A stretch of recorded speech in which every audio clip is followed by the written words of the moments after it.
Welcome to Friday, everybody. Lots to do this weekend. If you're headed to the coast, buckle up as we go in depth into the depths on sharks.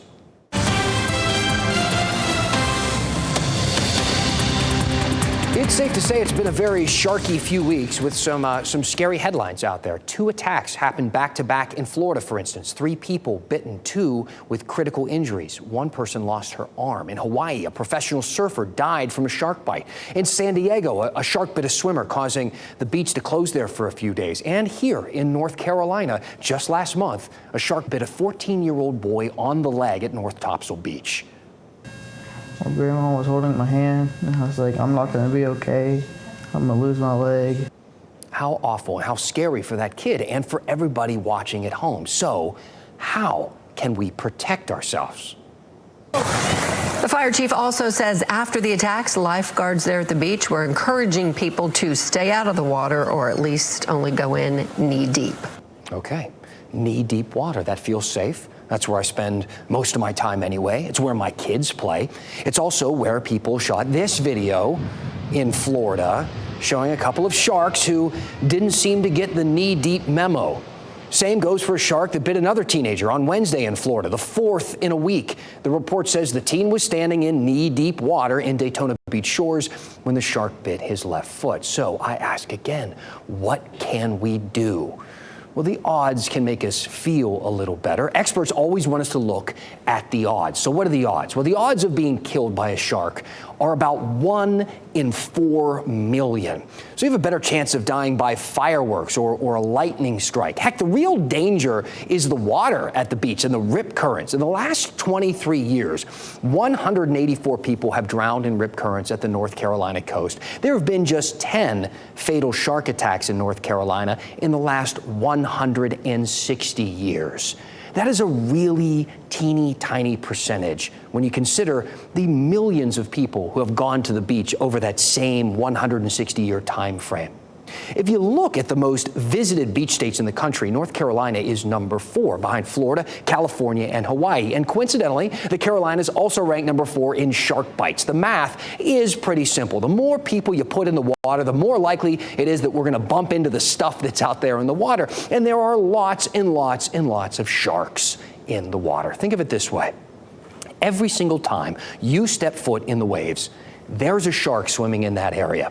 And we have dozens of species here: tigers, bulls, hammerheads, duskies, silkies, sandbars, pile drivers, spinners, black noses, black tips, bonnet heads. The list goes on. There are so many sharks you didn't even realize a pile driver isn't a shark. We made it up. It's my favorite wrestling move. And pro wrestlers, like sharks, aren't actually trying to hurt people most of the time. Now, when you look at a shark, one of the things you'll notice right away is that they don't have hands. So they use their faces instead. They have tons of nerve endings and sensors in their nose and mouth. And in their mouth, you'll find a bunch of razor-sharp teeth. You can see how that's problematic. Think of Edward Scissorhands. He wasn't trying to hurt the waterbed. His hands are scissors, you see.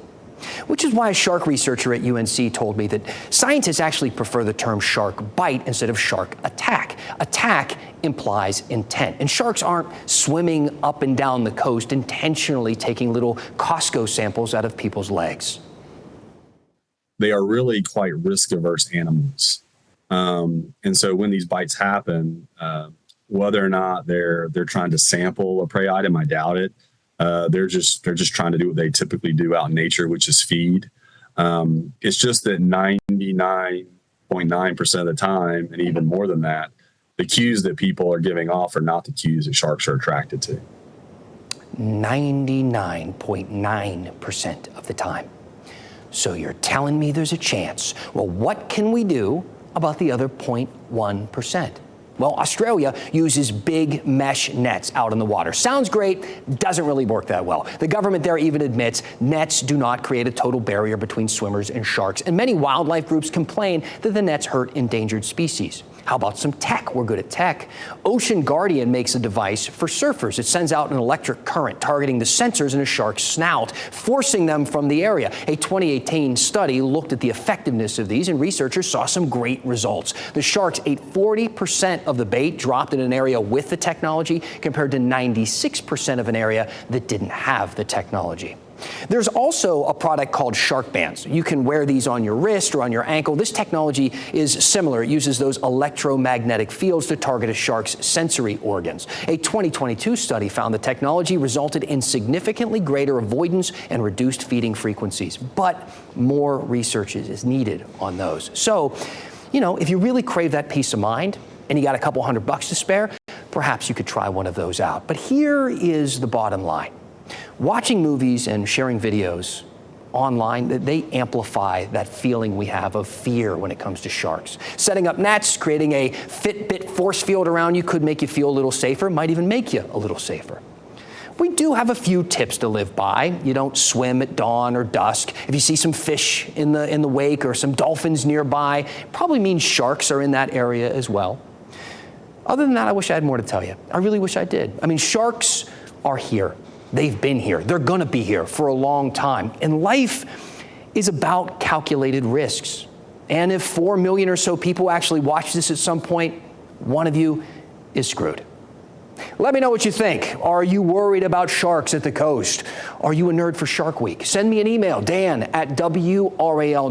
What other stories should we tackle? What are we missing? What do you want to see from the local news? Tell me your thoughts, and we'll go in depth.